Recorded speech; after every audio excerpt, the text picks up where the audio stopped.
If you'd like to own this timeless book in physical form, I've linked my favorite edition in the description below. A beautiful copy to study, gift, or keep forever. Let this serve as a cure for your desire for praise.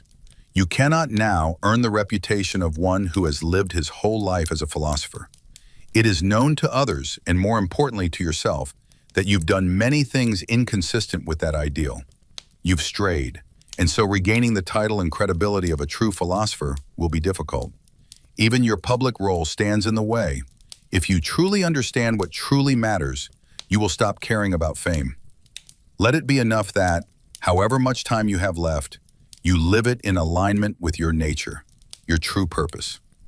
Focus on discovering what that nature requires and don't let anything else distract you.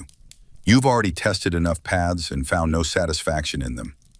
Not in logic and clever arguments, not in wealth or fame or pleasure. Where is fulfillment to be found?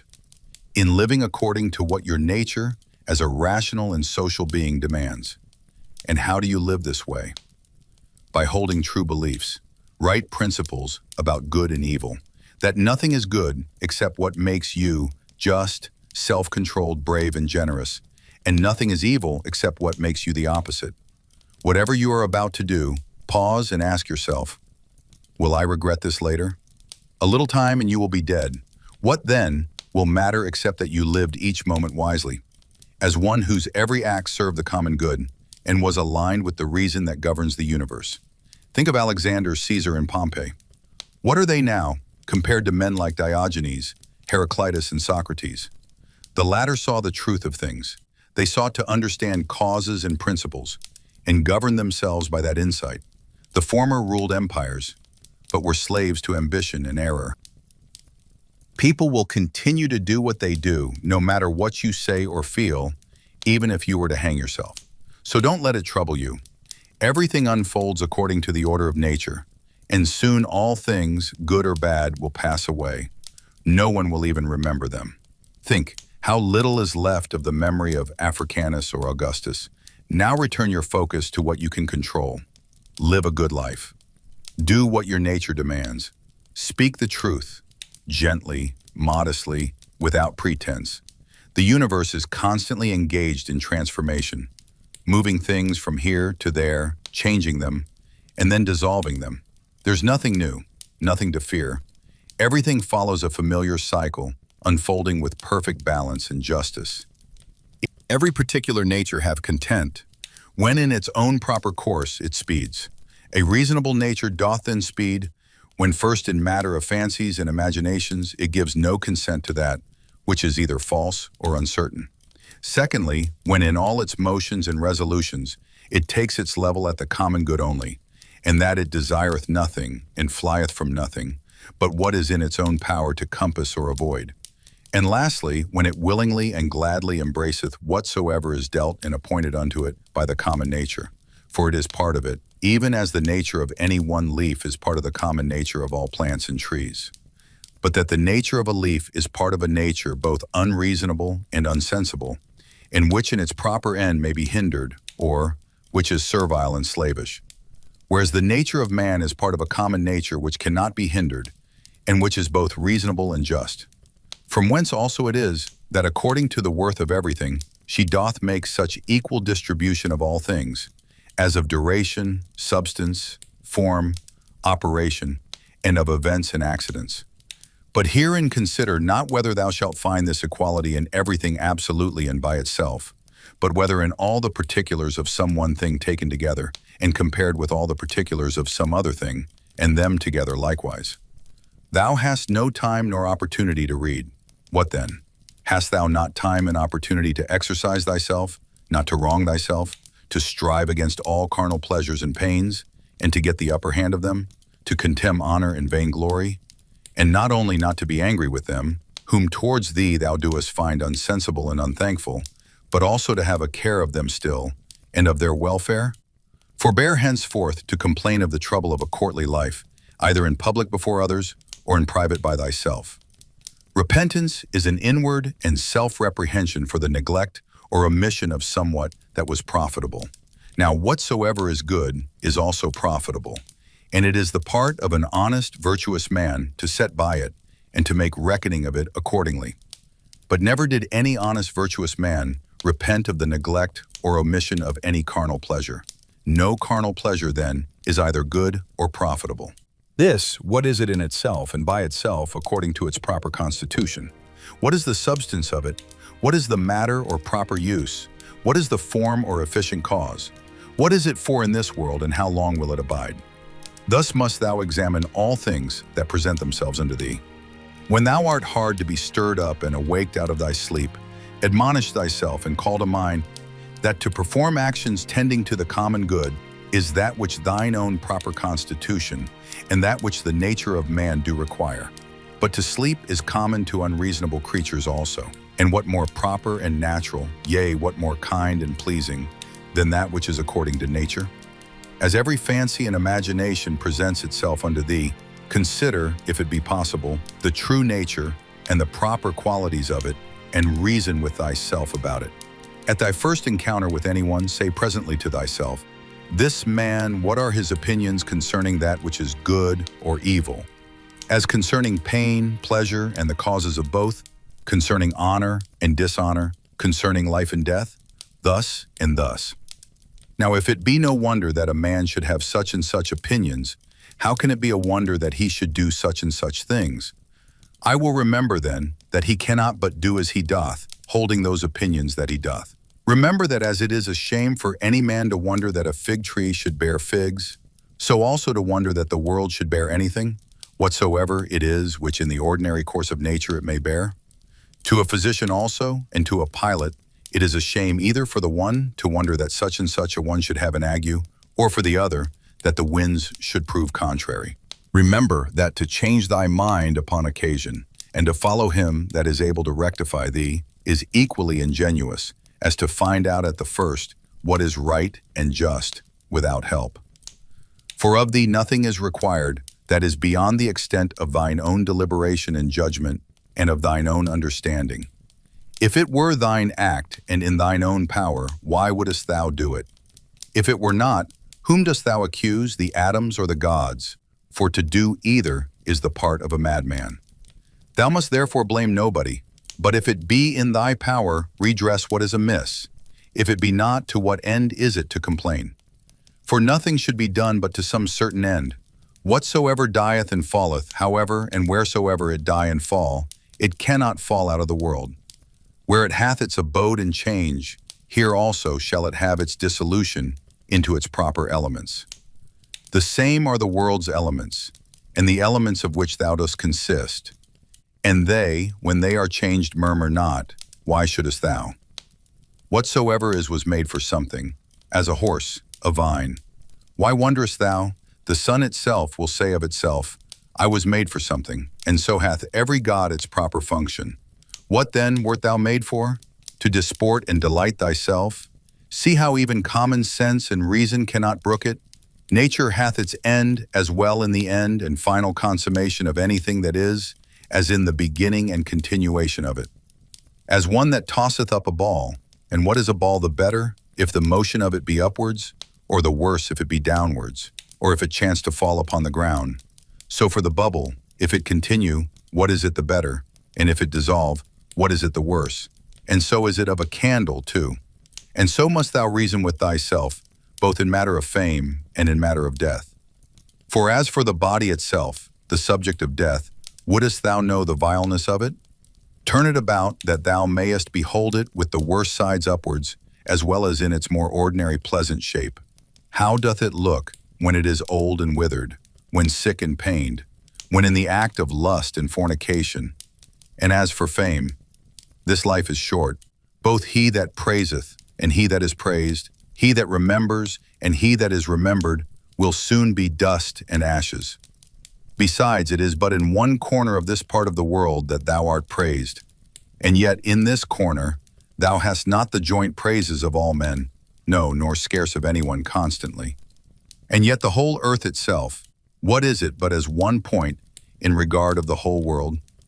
That which must be the subject of thy consideration is either the matter itself, or the dogma, or the operation, or the true sense and signification. Most justly have these things happened unto thee. Why dost not thou amend?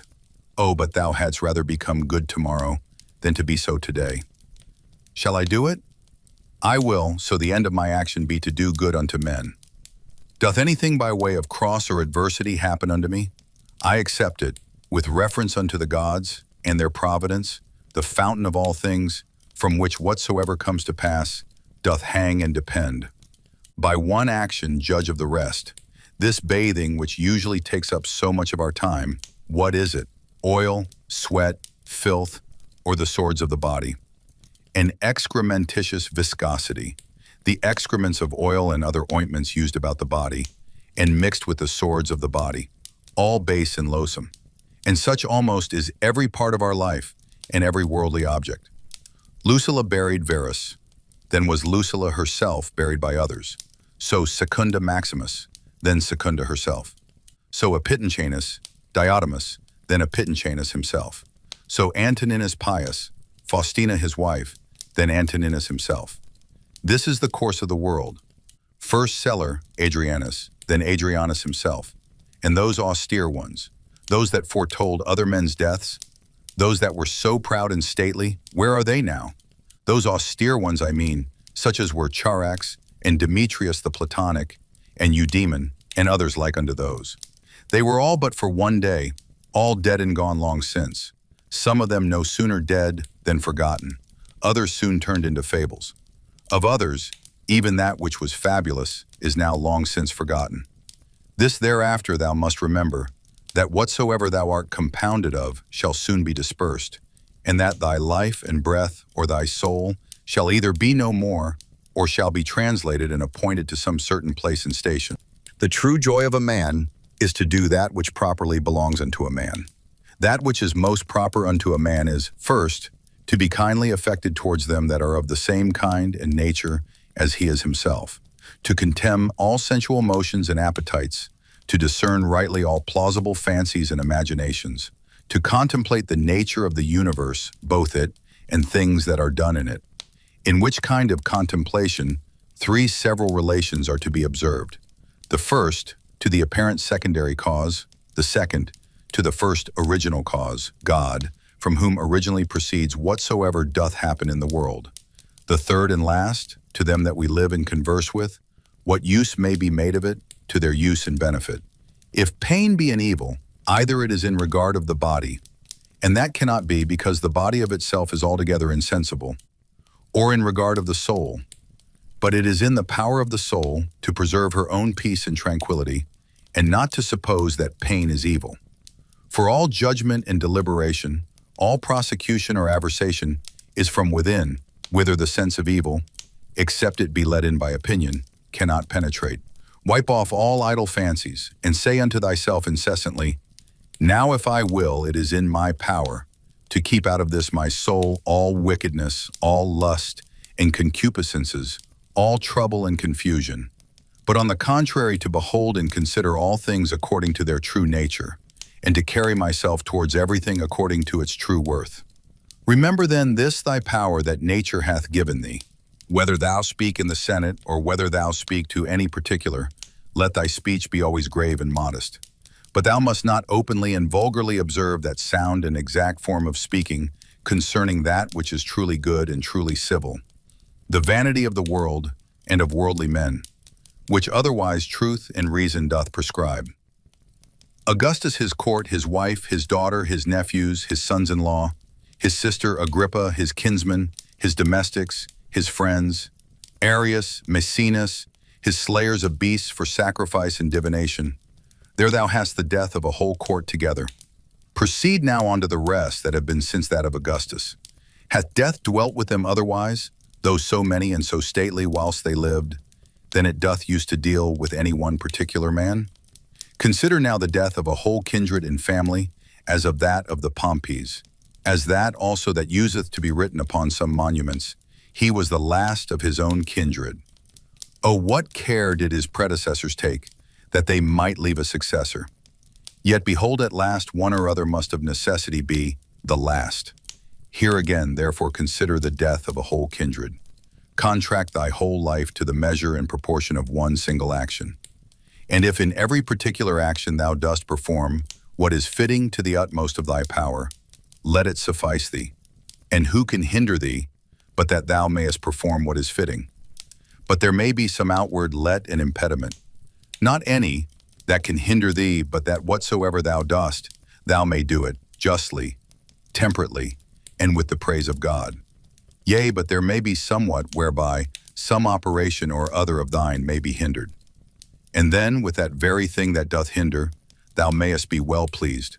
And so by this gentle and equanimous conversion of thy mind unto that which may be, instead of that which at first thou didst intend, in the room of that former action there succeedeth another, which agrees as well with this contraction of thy life that we now speak of. Receive temporal blessings without ostentation, when they are sent, and thou shalt be able to part with them with all readiness and facility when they are taken from thee again.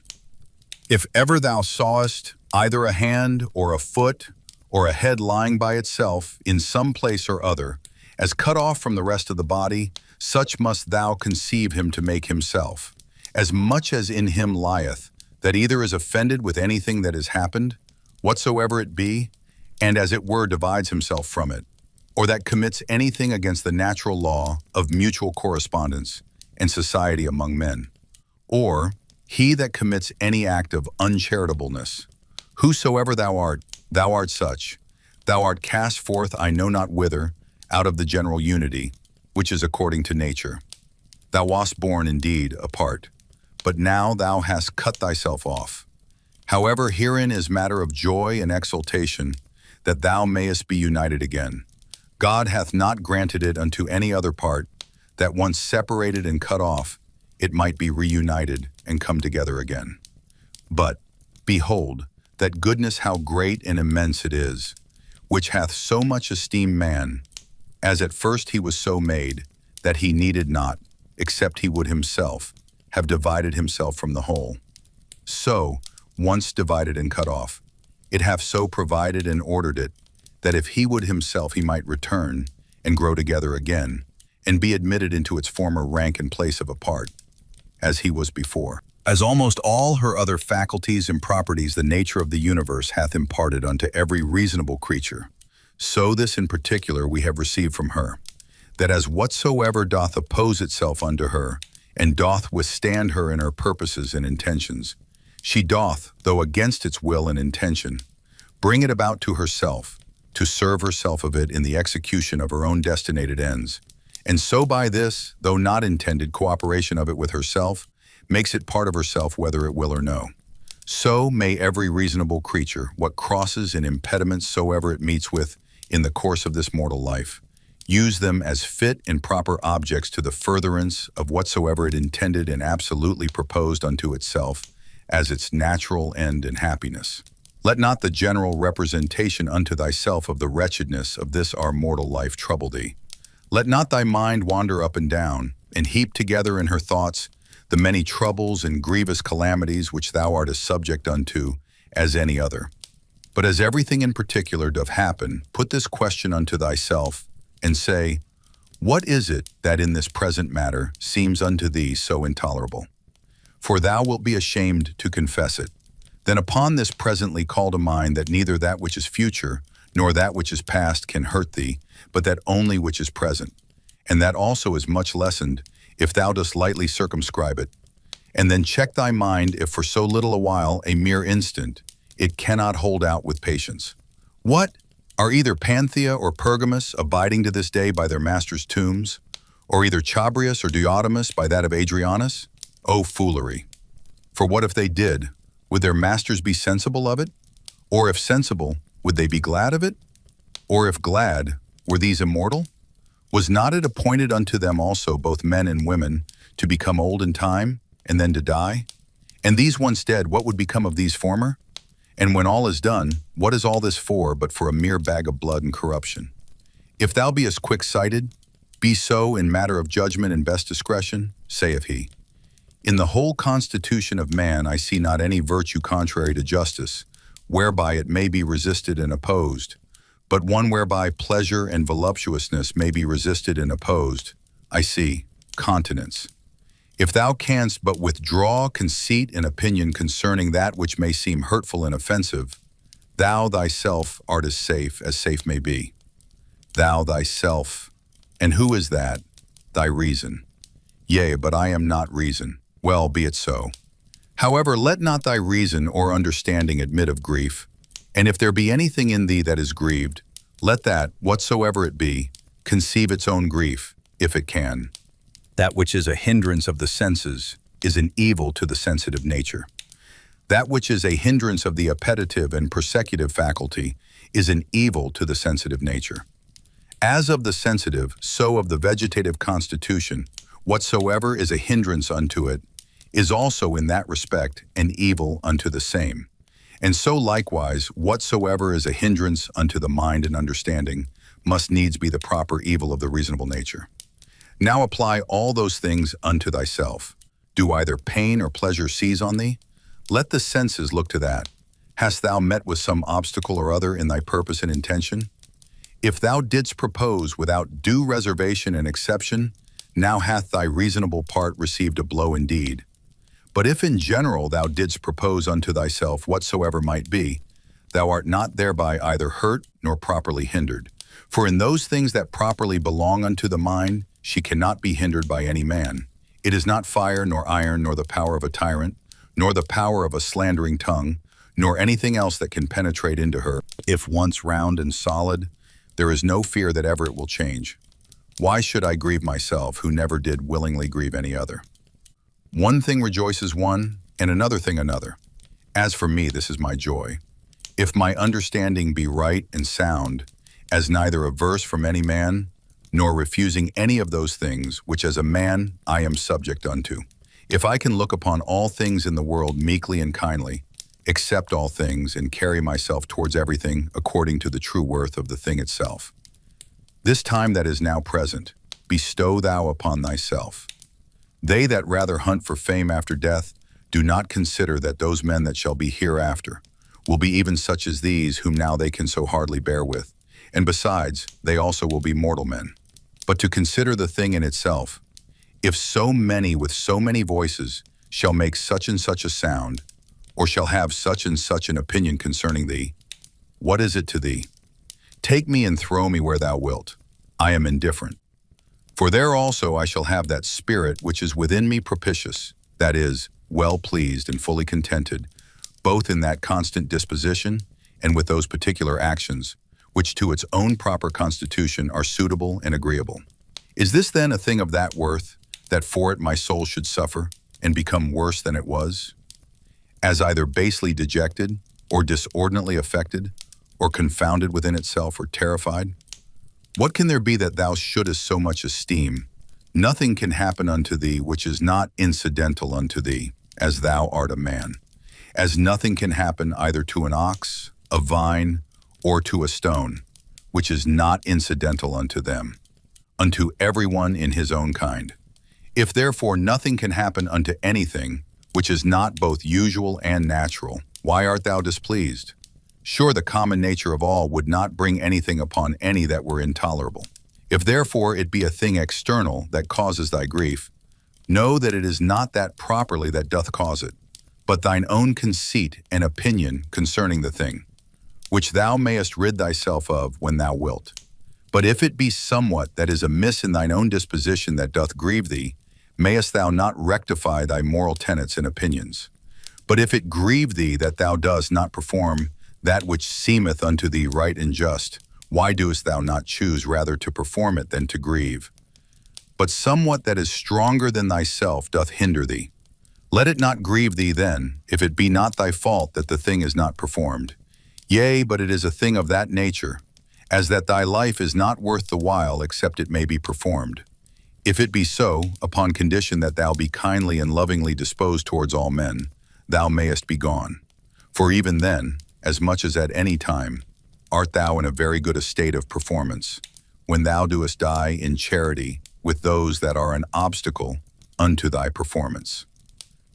Remember that thy mind is of that nature, as that it becometh altogether unconquerable when once recollected in herself.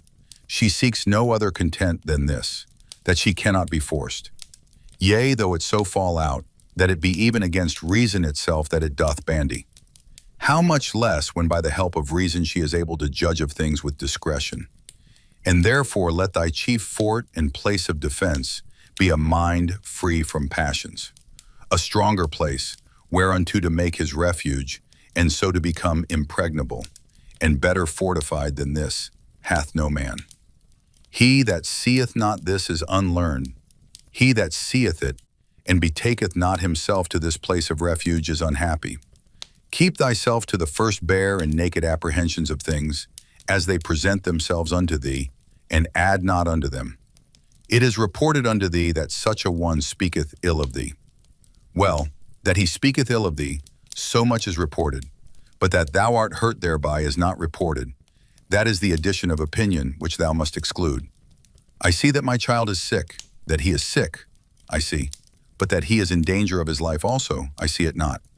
Thus thou must use to keep thyself to the first motions and apprehensions of things, as they present themselves outwardly, and add not unto them from within thyself through mere conceit and opinion.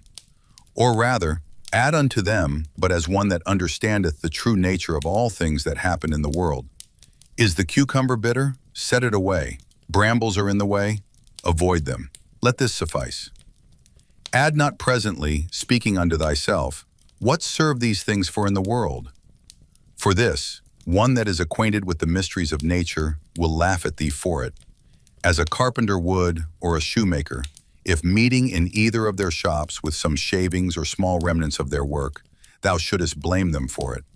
And yet those men, it is not for want of a place where to throw them, that they keep them in their shops for a while. But the nature of the universe hath no such outplace. But herein doth consist the wonder of her art and skill, that she, having once circumscribed herself within some certain bounds and limits, whatsoever is within her that seems either corrupted, or old, or unprofitable, she can change it into herself, and of these very things can make new things. So that she needeth not to seek elsewhere out of herself either for a new supply of matter and substance, or for a place where to throw out whatsoever is irrecoverably putrid and corrupt. Thus she, as for place, so for matter and art, is herself sufficient unto herself, not to be slack and negligent, or loose and wanton in thy actions, nor contentious and troublesome in thy conversation, nor to rove and wander in thy fancies and imaginations, not basely to contract thy soul, nor boisterously to sally out with it, or furiously to launch out as it were, nor ever to want employment. They kill me, they cut my flesh, they persecute my person with curses. What then? May not thy mind for all this continue pure, prudent, temperate, just? As a fountain of sweet and clear water, though she be cursed by some stander by, yet do her springs nevertheless still run as sweet and clear as before. Yea, though either dirt or dung be thrown in, yet is it no sooner thrown than dispersed and she cleared. She cannot be dyed or infected by it. What then must I do, that I may have within myself an overflowing fountain, and not a well?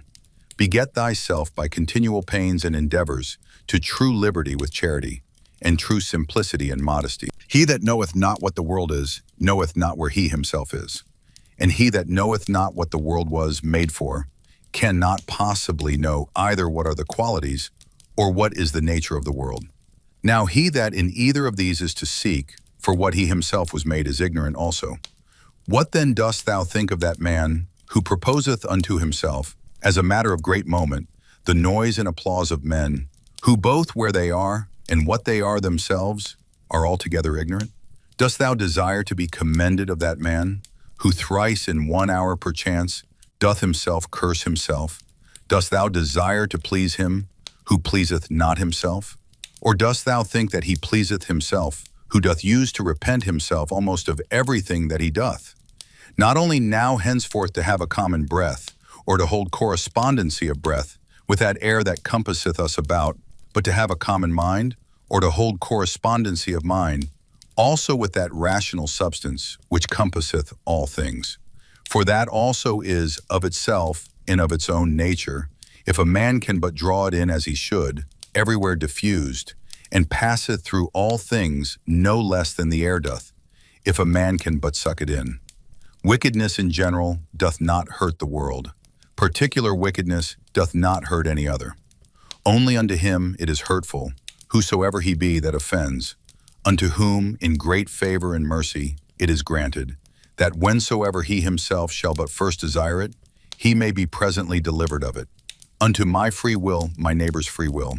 Whoever he be, as his life or his body, is altogether indifferent. For though we are all made one for another, yet have our minds and understandings each of them their own proper and limited jurisdiction. For else another man's wickedness might be my evil, which God would not have, that it might not be in another man's power to make me unhappy, which nothing now can do but mine own wickedness. The sun seemeth to be shed abroad, and indeed it is diffused but not effused. For that diffusion of it is a tasis, or an extension. For therefore are the beams of it called actinus from the word ektineste, to be stretched out and extended. Now what a sunbeam is, thou mayest know if thou observe the light of the sun, when through some narrow hole it pierceth into some room that is dark. For it is always in a direct line, and as by any solid body, that it meets within the way that is not penetrable by air, it is divided and abrupted, and yet neither slides off nor falls down, but stayeth there nevertheless. Such must the diffusion in the mind be, not an effusion, but an extension. What obstacles and impediments soever she meeteth with in her way, she must not violently and by way of an impetuous onset light upon them. Neither must she fall down, but she must stand and give light unto that which doth admit of it. For as for that which doth not, it is its own fault and loss, if it bereave itself of her light. He that feareth death, either feareth that he shall have no sense at all, or that his senses will not be the same, whereas he should rather comfort himself that either no sense at all, and so no sense of evil, or if any sense, then another life, and so no death properly. All men are made one for another. Either then teach them better, or bear with them. The motion of the mind is not as the motion of a dart. For the mind, when it is wary and cautelous, and by way of diligent circumspection turneth herself many ways, may then as well be said to go straight on to the object, as when it useth no such circumspection. To pierce and penetrate into the estate of everyone's understanding that thou hast to do with, as also to make the estate of thine own open and penetrable to any other.